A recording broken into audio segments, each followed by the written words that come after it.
What's going on, YouTube? What's going on, my family, my peeps? I hope everyone is having a great Friday. Hope you all had a wonderful week, productive. Hope everyone's doing well out there. I've been kind of off the radar for about a week or so, but nevertheless, I'm here today to drop some content. Today, I really wanted to talk about accountability. Yesterday, I was sitting and just pondering and kind of just looking and just observing the overall landscape. And with that, it's the today we're going in. We ain't gonna go in. We just gonna talk about city officials, spiritual leaders, church, and our local police department. Let's get straight into it.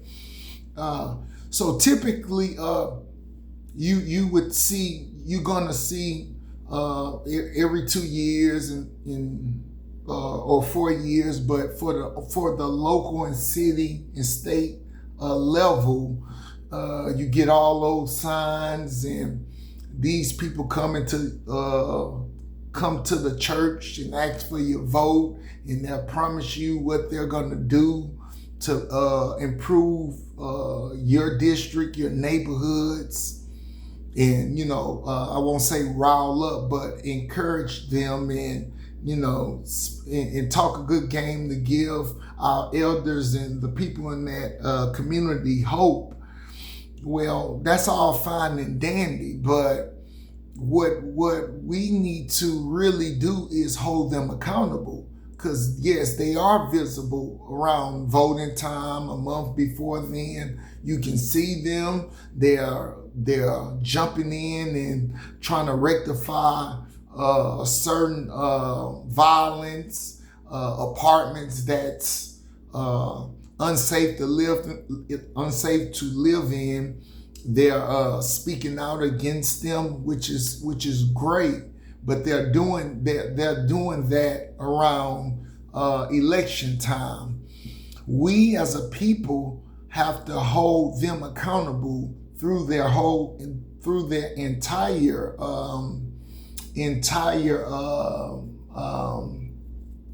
time spent in that position.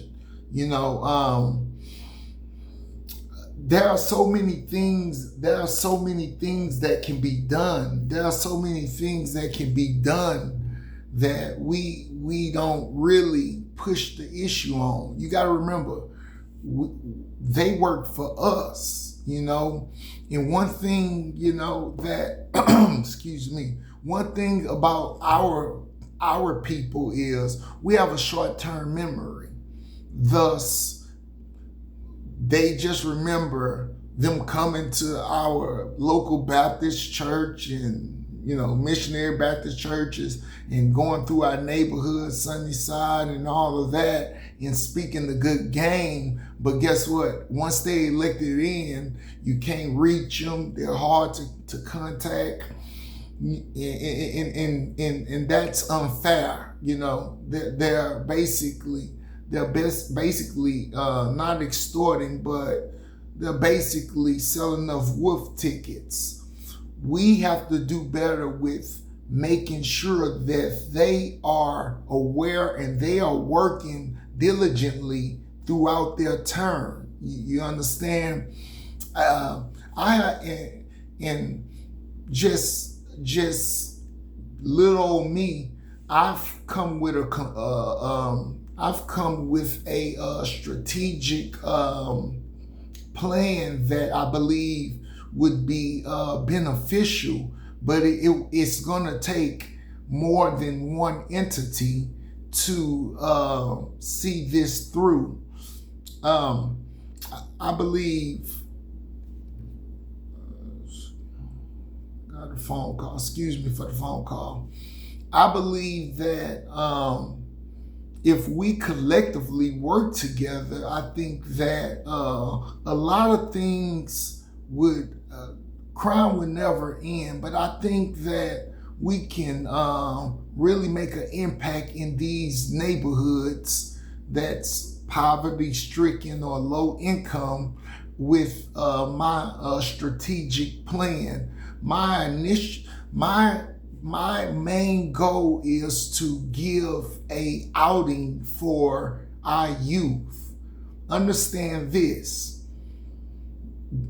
when young men and young women, when kids have too much idle time, that's when they get themselves in certain situations and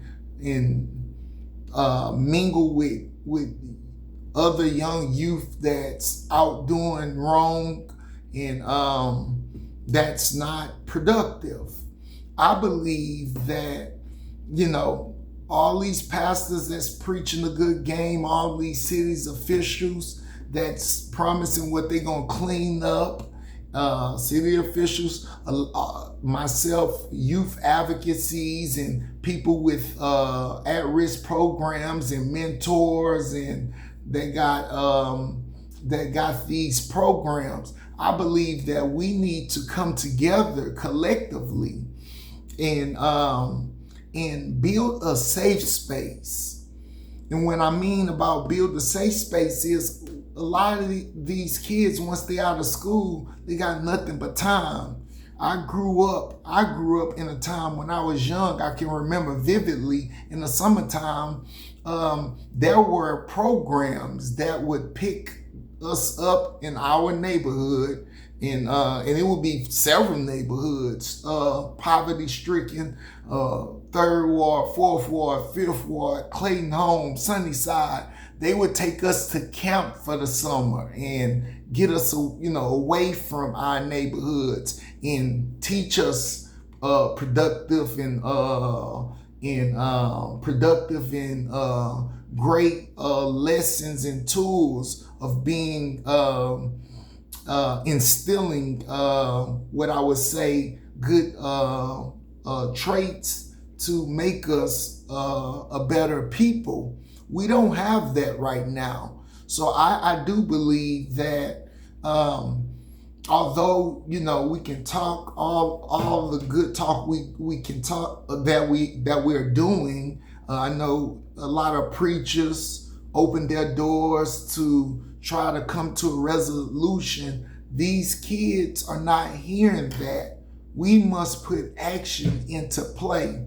And I believe, with that being said, if somehow we can not force, but we can encourage all of these cities official, state representative, there's funds. We need more community. We need more community outreach buildings where once they get out of school, they can be picked up and be around positive influences. I've even went so far to my mind to say, you know what? While we're grabbing them and spending time with them, for those that, and I work with out-risk youth, I would like to build a platform, and I pray God bless me with the funds to open up, a small center, because I am connected to men that have committed crimes at a young age and done 10, 15 years, and they out of jail and have changed their life. We need those people. So this is a bigger plan that I think will be effective. While judges are giving these men and women 60, 100 hours of community service, I believe that some of that community service, or most of it, should be spent going back into these outreach programs, after school programs, and to tell them where they're heading if they keep on doing what they're doing, thus gang banging, stealing. On the women's side, and this is not just for men. There's ladies that has paid their debt to society, and I believe they would be great assets to speak to these young ladies that starting young, stealing and scamming and bank frauds, and to tell them what they're basically walking into: a life of jail, death, record on them. So while I directly am part of a youth at-risk program, I do believe that we can work together with rehabilitated individuals that have gave up that life, have paid their debts to society, and I believe that their voices are essential and vital to these youth, because respectfully to the pastors, and I would say that a lot of pastors mean well and they do want to help the youth, but for some youth, they don't want to hear it from people that's riding in Rolls Royces. I believe a lot of those messages will hit the youth ear from the very people that they probably heard through the grapevine in the streets and the neighborhoods that they're from, and that has walked in their shoes. So I really want to work on the proposition where city officials, state representatives, at-risk youth mentors programs, in some sort of rehabilitated service or rehabilitated program that can spend time to enlightening and tell these youth what's really out there, that you're not gonna retire scamming for 20 years. You're not gonna retire gangbanging for 20 years. You don't have too many options. That's just a fact. So I'm really looking forward to meeting with some of my city officials. I often meet with other mentors, and they actually see the bigger picture in my vision. I don't right now. I personally go out and just speak to small crowds and go to certain neighborhood parks where the youth are, and I personally speak. But I think that the city of Houston and state representative should see that this is a collective sacrifice if we're all truly in accordance and on the same page in regards to saving our youth. I think that we have to do more than just talk. I think that we have to build community services. I'm not aware of, I call it Emancipation Park. I'm not aware of the services in which they provide, but I'm just giving a thought or a vision that would be like a hub where on Tuesday, Wednesday, and Thursday, kids from their neighborhood, we can pick them up in the van and, feed them, and have guest speakers from different walks of life, different genders, different race. I want to save everyone. I don't care, Asian, Black, Hispanic, young men, young ladies. I want as my program states, a better tomorrow.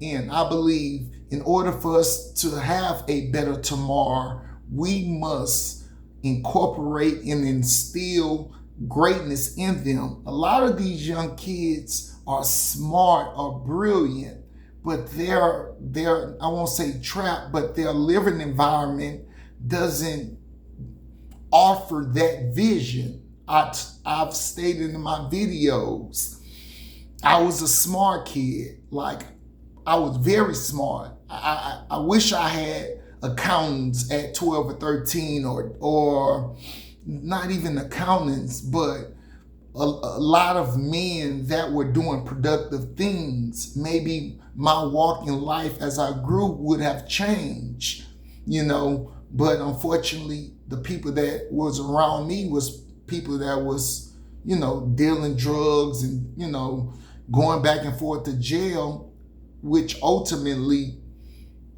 not shaped, but had my mind in the state of, this is the way of life. This is where I'm from. This is what I'm going to do. Eventually I'm going to go to jail just like my older peers and my peers. But that's not the case. We need more people in every urban neighborhood, every poverty-stricken neighborhood.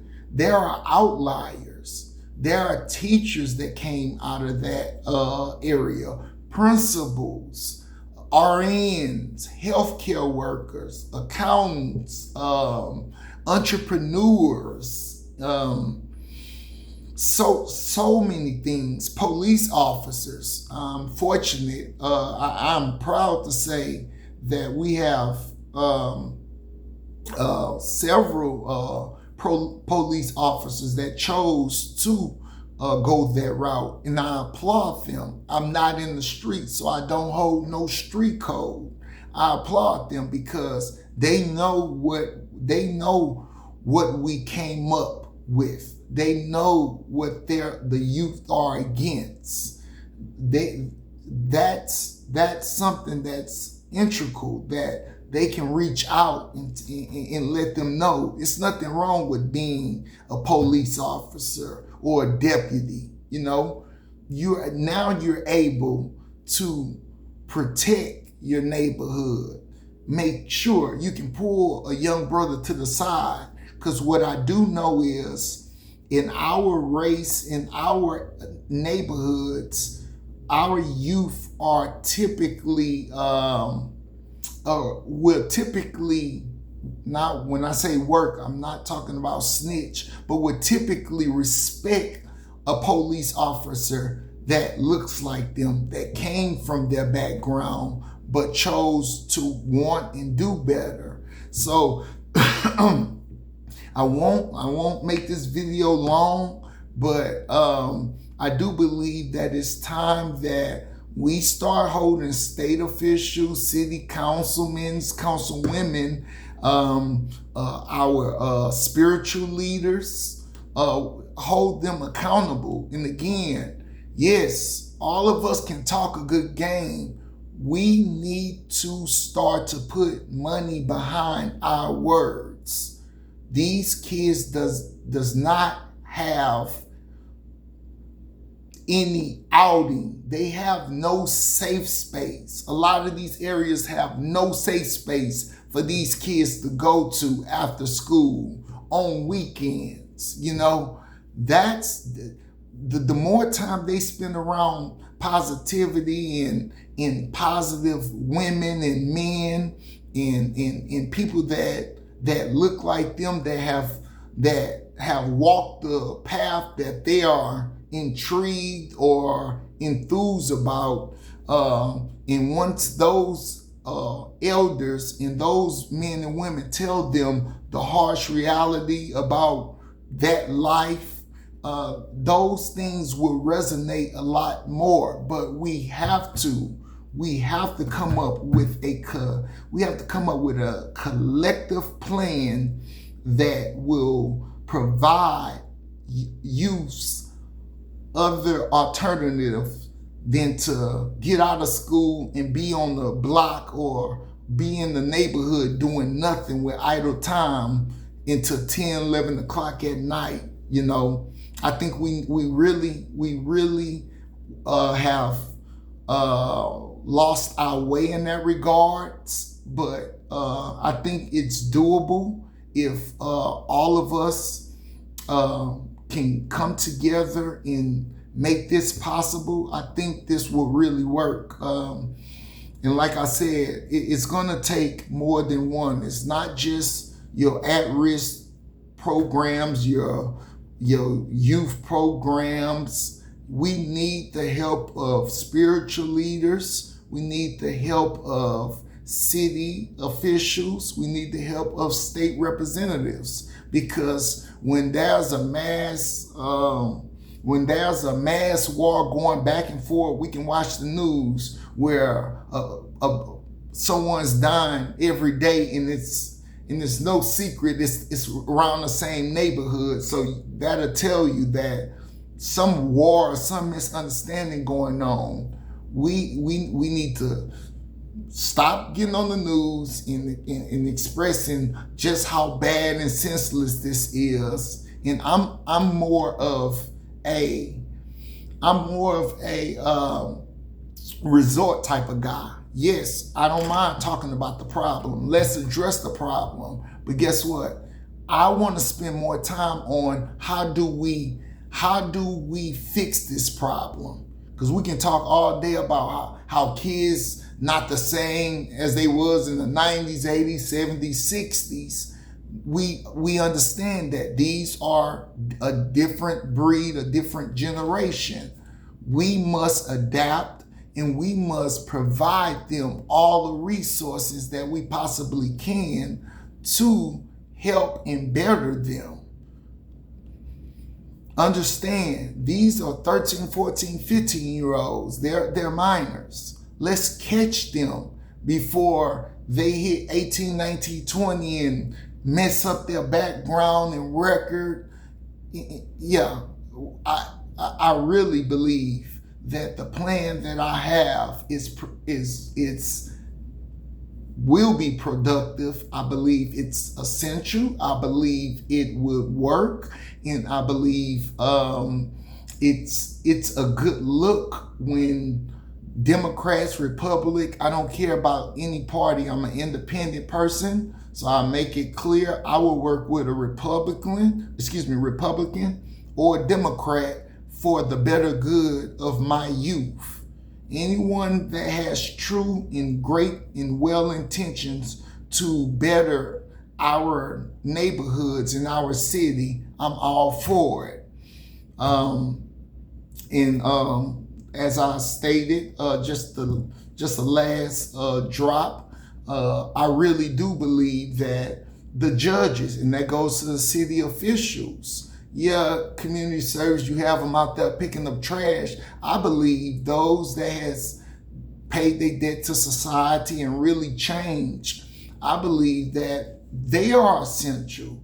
There should be a system for incarcerated individuals that get out of jail and parole. So obviously the parole board deemed that they are ready to come back to society. I believe that a mandatory, I don't know the hours, but I believe that it would be helpful that they would be mandated to spend time with youth and encourage them and tell them what's behind those bars. Tell them that what they're doing is not going to last long. So long story short, I just think that so many entities play a part in safe haven neighborhoods, and I do believe if we can all get on the same page, I believe that our resorts will come to be beneficial, and will come to be effective. If that is an option, or if there is by chance an opportunity. But that's what I wanted to talk about today. I hope you all, take this seriously. And for each of you, hold your district councilman, hold your state representative accountable. Hold them. You see them when it's voting time, but no, hold them when neighborhoods getting shot up and music being played at 2, 3, 4 in the morning.